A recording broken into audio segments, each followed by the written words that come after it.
Ladies, chika, bulong-bulungan sa online world, bibigyan ng malaking project serye si Bel Mariano na magpapatunay na siya ang reyna ng mga Gen Z star.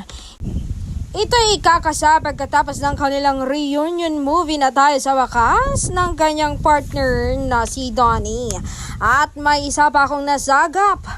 Bel Mariano may special participation sa season 2 ng Incognito ni Daniel Padilla.